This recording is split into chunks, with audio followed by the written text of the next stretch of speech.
Un homme légalement interdit de toucher un seul centime sur son propre film a produit, en 2026, l'œuvre que l'audience Star Wars a jugée supérieure à la majeure partie de ce que le studio propriétaire de la licence avait sorti ces dernières années.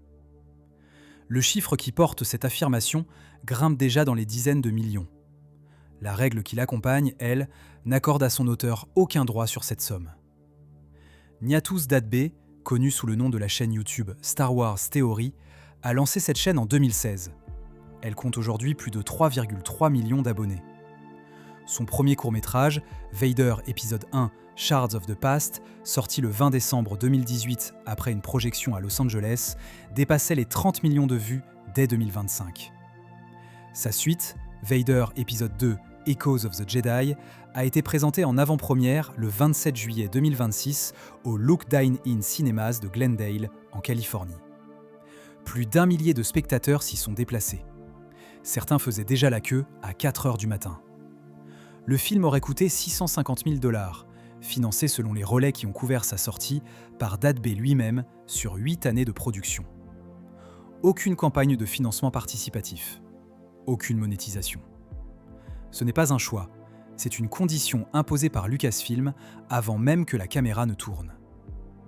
Si le contraste entre deux avant-premières de la même franchise cette année-là vous laisse curieux de savoir jusqu'où Lucasfilm est déjà allé pour reprendre le contrôle d'une histoire de fans, une autre vidéo de cette chaîne retrace précisément ce bras de fer, celui qui a opposé, en 2019, un studio à des dizaines de milliers de spectateurs prêts à boycotter sa propre suite. En 2018, avant le tournage du premier film, Dadbé a échangé des courriels avec Lucasfilm pour obtenir l'autorisation de tourner. La réponse est venue avec 2 conditions, et 2 seulement. Pas de financement participatif, pas de revenus. Il a accepté, tourné pendant 3 jours en septembre, et livré un film qui a réuni plus de 6 millions de vues en un mois.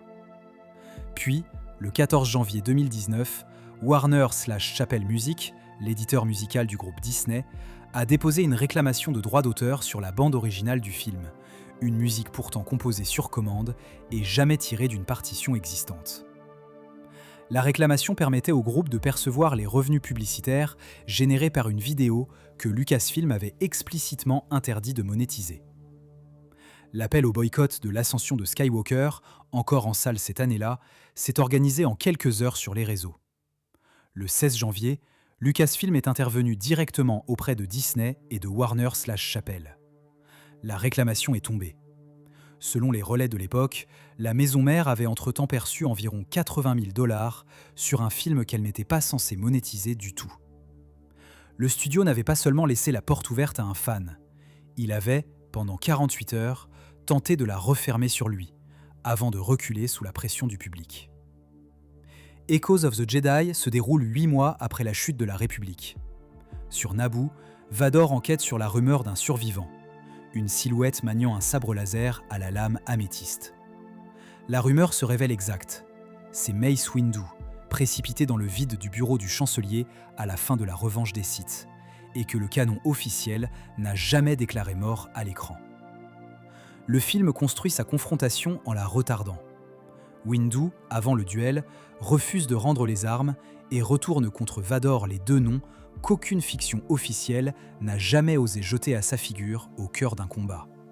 Celui de Padmé et celui de Shmi, en les nommant ces 2 échecs. Vador répond que ce sont les Jedi capturés et abattus, non les 2 femmes, qui constitueront son propre échec à lui. La caméra reste sur les 2 lames, l'améthyste et le rouge, l'une haute et stable, l'autre basse et tremblante, d'une colère qui n'a pas eu 8 ans pour se refroidir. Rien n'est esquivé. Le film choisit délibérément de placer cette confrontation dans la fenêtre la plus instable du personnage, celle où l'armure est encore neuve et le deuil encore ouvert. Une fenêtre que ni les films, ni les séries officielles n'ont jamais choisi d'habiter. Une autre scène, 8 ans plus tôt, et sur un tout autre plateau, montre le même réflexe inversé. La séquence du couloir de Rogue One, celle où Vador massacre une escouade entière de rebelles en quelques secondes à peine, n'existait dans aucune version du scénario avant les reprises de tournage. Le réalisateur Gareth Edwards l'a confirmé lui-même en octobre 2023 dans un entretien accordé à Variety. Cette scène, a été la toute dernière chose tournée durant les 5 semaines de reprise du film, un ajout de dernière minute conçu avec le scénariste Tony Gilroy pour donner au film la fin qu'il n'avait pas. Le studio possédait depuis le premier jour tous les moyens de construire ce Vador-là. Il ne l'a fait qu'à la toute fin, presque par accident de production, et n'y est jamais revenu avec la même intensité depuis. Le motif se répète ailleurs, sur un support entièrement différent. Dans la série Obi-Wan Kenobi, diffusée en 2022, la compositrice Natalie Holt a retenu l'Imperial March de John Williams jusqu'au 6e et dernier épisode. La décision venait de la réalisatrice Deborah Chow, qui refusait que le thème accompagne chaque apparition du personnage. Holt l'a expliqué directement.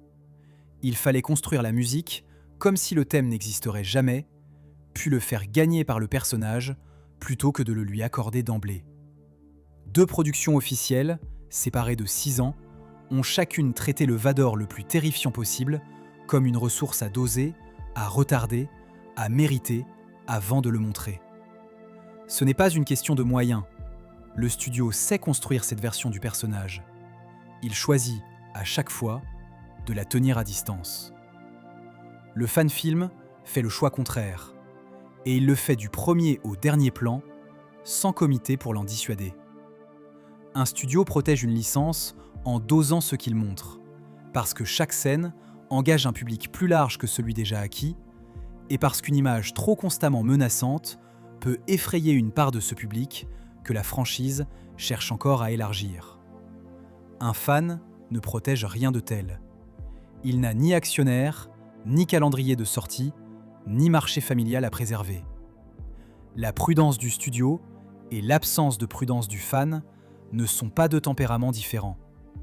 Ce sont 2 calculs différents, faits sur 2 échelles de risque différentes, et le film qui n'a rien à perdre finit par ressembler davantage à ce que le personnage a toujours été censé être.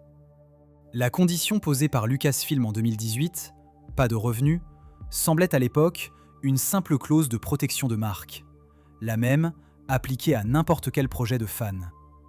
Après tout ce qui a suivi, elle ressemble à autre chose.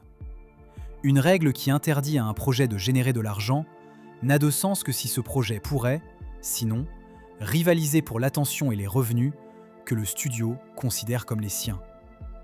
La restriction elle-même commence à ressembler à une anticipation.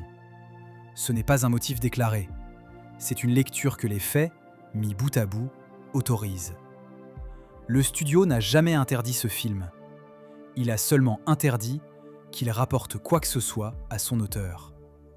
Le chiffre continue de grimper malgré tout, et il ne rapportera jamais 1 centime à l'homme qui l'a fait grimper. Une confrontation entre un Sith Lord encore à vif et un maître Jedi qu'on croyait mort, tourné sans permission de monétiser, retarde exactement la même chose que le studio a retardé 2 fois plutôt qu'accordé d'emblée. Un homme sans droit sur son propre travail a bâti, sans le vouloir peut-être, la preuve la plus complète que le studio n'était jamais le seul gardien du personnage qu'il continue pourtant de posséder sur le papier.